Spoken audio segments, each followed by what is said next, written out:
இல்லாம அனைத்து மருத்துவக் கல்லூரி மருத்துவமனையும் உயர்தரமான சிகிச்சை மக்களுக்கு கிடைக்கணுங்கிறதா தமிழக முதலமைச்சர் அவர்களுடைய அறிவுறுத்தல், அவங்களுடைய உத்தரவு.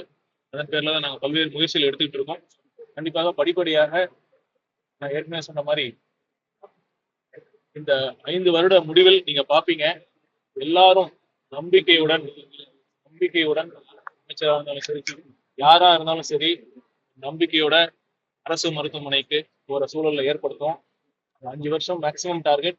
எவ்வளவு சீக்கிரம் முடியுமோ இந்த மக்களுக்கு இருக்கிற சிறு சிறு தயக்கம், அரசு மருத்துவமனைக்கு வந்தா அங்க நீட்டா இருக்காது, கூட்டமா இருக்கும், அங்க கழிவறைகள் சுத்தமா இருக்காது, போதிய ரொம்ப நேரம் ஆகும், வெயிட்டிங் டைம் நிறைய ஆகும், அங்க ஒரு குடிநீர் வசதி இருக்காது, ஒரு கேண்டீன் வசதி இருக்காது அப்படிங்கிற தயக்கங்கள்லாம் இருக்குங்கிறத நம்ம மறுக்க முடியாது.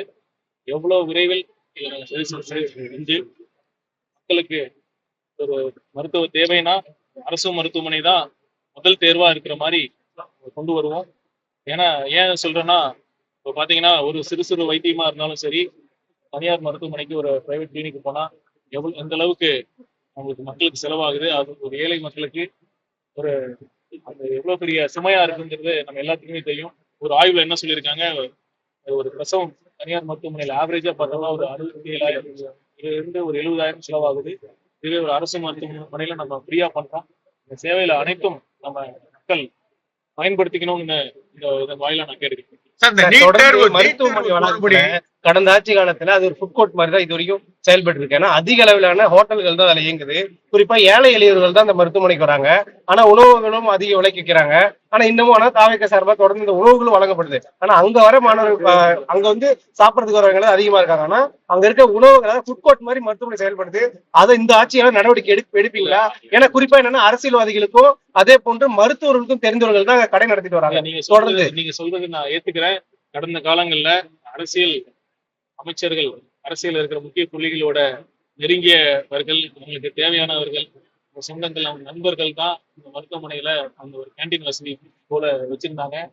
நிறைய இடங்கள்ல, நான் பெயர் சொல்ல விரும்பல, நிறைய இடங்கள்ல அவங்களுடைய கான்ட்ராக்ட் அந்த டெண்டர் பீரியட் முடிஞ்ச பிறகும் அவங்க காலி செய்ய மறுக்கிறாங்க.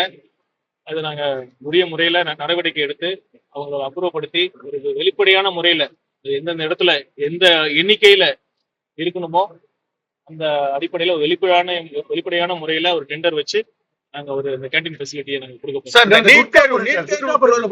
பள்ளி மாணவர்கள் அதிகமா பயன்படுத்துறாங்க. இப்ப மாவட்ட ஆட்சியர் கழிப்பறையில கூட தொடர்ந்து அந்த குட்கா பொருட்கள் அந்த பாக்கெட்கள் தான் அதிகமா இருக்கு. அதை பயன்பாட தடுக்கிறதுக்கு என்ன மாதிரியான இது பண்றோம்? காவல்துறை தொடர்ந்து அதை வந்து தடுக்கிறதா சொல்றாங்க. ஆனா தொடர்ந்து இது பயன்பாட்டுக்கு இருக்கு. ஒவ்வொரு கடையிலயுமே அது இன்னமும் விற்பனை ஆயிட்டு தான் இருக்கு. இப்போ தமிழ்நாட்டுல வந்து இந்த போதைப் பொருட்கள் பழக்கம் கடந்த காலங்களில் இந்த தொடர்ச்சியால நிர்வாக சீர்கேடுனால, காவல்துறையோட சரியான தலைமை இல்லாதனால இன்னும் இந்த பிரச்சனை இருக்குங்கிறத சில இடத்துல இருக்கு. ஆனா இப்ப நீங்க பாருங்க, நாங்க ஆட்சி அமைத்து 1 மாசம் தான் ஆகுது. முதலமைச்சர் அவர்கள் இரும்பு கரம் கொண்டு இந்த போதைப் பொருளை கண்டிப்பாக தடுப்பார். படிப்படியாக இது கட்டுக்குள் கொண்டு வரப்படும்.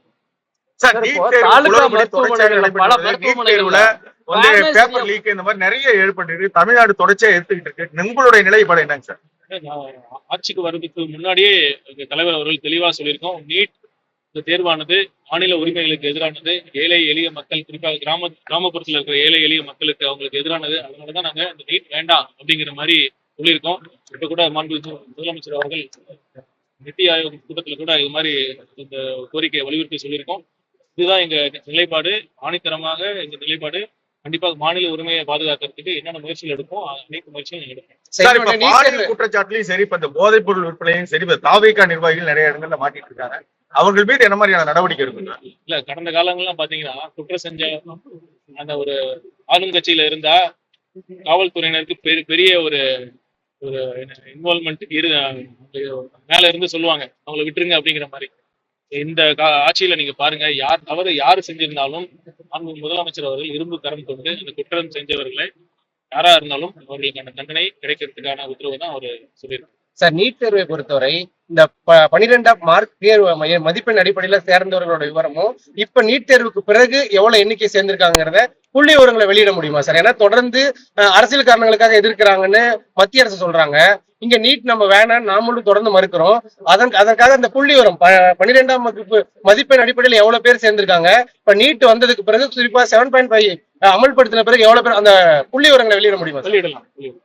சார், தாலுகா மருத்துவமனைகள்ல ஃபேனே சரியா ஓடல. பிரைவேட்டா அவங்களே கொண்டு வந்து அதாவது இந்த குழந்தைகள் வாழ்றதோ அவங்க சொந்த ஃபேனை கொண்டு வந்து பயன்படுத்திட்டு இருக்காங்க. இதுக்கு எந்த தாலுக்கா? ஓமலூர் தாலுகா, கண்டிப்பா நான் என்னன்னு பாக்குறேன். வில்லேஜ் ஏரியாவில் மேக்சிமம் இந்த மாதிரியான பிரச்சனைகள் இருக்கு. அவங்க சொந்தமா கொண்டு வந்து டேபிள் ஃபேன் இதெல்லாம் யூஸ் பண்ணிட்டு இருக்காங்க. நான் என்னன்னு பாக்குறேன். கண்டிப்பா சரி, இந்த மருத்துவர்கள் வந்து பிஜி மாணவர்கள் தான் ட்ரீட்மெண்ட் பண்றாங்கிறத தொடர்ந்து குற்றச்சாட்டு இருக்கு. மருத்துவர்கள் பணியில இருக்கிறது அவங்களுக்கு என்ன மாதிரியான அறிவுறுத்தல், இப்ப அந்த மாதிரி பணியில் இல்லாத மருத்துவர்கள் மீது என்ன நடவடிக்கை எடுக்கு? கண்டிப்பாக அரசு மருத்துவர்கள் இந்த பணி நேரத்துல மருத்துவமனையில இருக்கணுங்கிறது தான் நம்ம உத்தரவை நான் அமல்படுத்த போறோம். நம்ம கவர்மெண்ட் அசோசியேஷன், டாக்டர் அசோசியேஷன் எல்லாத்துக்கும் நம்ம தெளிவா நம்ம சொல்லியிருக்கிறோம். நம்மளுக்கு மருத்துவக் கல்லூரி முதல்வர்கள் மற்றும் இணை இயக்குநர்கள், மாவட்டத்தில் இருக்கிற இந்த பிரைமரி ஹெல்த் சென்டர் அதை மானிட்டர் பண்ணக்கூடிய டிஸ்ட்ரிக்ட் ஹெல்த் ஆஃபீஸர் எல்லாரிடமும் நாங்கள் சொல்லியிருக்கோம். பணி நேரத்துல டாக்டர்கள் டியூட்டியில அவங்க ஹாஸ்பிட்டல் இருக்கணுங்கிறது தான் எங்களுடைய கோரிக்கை. இம்ப்ளிமெண்ட் பண்ணுறோம். Thank you sir. Okay. Thank you sir. நன்றி.